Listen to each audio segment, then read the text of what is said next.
मैं जिस मुअत्तर माहौल में बैठा हूँ और जिस नगरी में पहुँचा हूँ, मेरी रूह सरशार है और मेरी तबीयत बड़ी खुश है, क्योंकि आज मैं शाहदरा में उस जगह पर मौजूद हूँ जो साई माधो लाल हुसैन की नशिस्त थी। वो हुजरा, वो जगह जहाँ हज़रत माधो लाल हुसैन रहे, हज़रत माधो लाल हुसैन ने ज़िंदगी गुजारी। और माधो लाल हुसैन हमारे लाहौर का एक बेहतरीन किरदार है।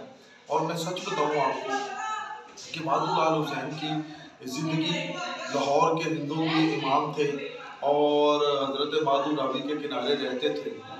शाहजहाँ कहत पाया, जहांगीर कहत पाया, और बड़ा शानदार एक तरीकी क्लासिकल किरदार है जिनकी पंजाबी शायरी पर मुझे ये एजाज़ हासिल है कि मैं शालीमार कॉलेज में उनके हमसायगी में हूँ और ये शाहदरा माधो लाल हुसैन की वजह से पहचाना जाता था। रावी के किनारे इस फ़कीर ने जो कुटिया बसाई, उसका असर आज भी लाहौर में है। आज मैं उनके हुजरे में बैठा हूँ तो मेरा दिल बड़ा मुसर्रत से शादा है, मैं खुश हूँ और तबीयत बड़ी फ़रहत है कि हस्सू तेली और माधो लाल, हस्सू तेली के मुर्शिद माधो लाल की ये नगरी है और माधो के शाह हुसैन की ये नगरी है जिसमें मैं बैठा हूँ। और उनका कलाम, उनकी फ़िक्र, उनकी इंसान दोस्ती और अकबर बादशाह के दौर में उनका किरदार, ये सारी चीज़ें वो हैं जिनके कई दार विवाह होने वाले हैं।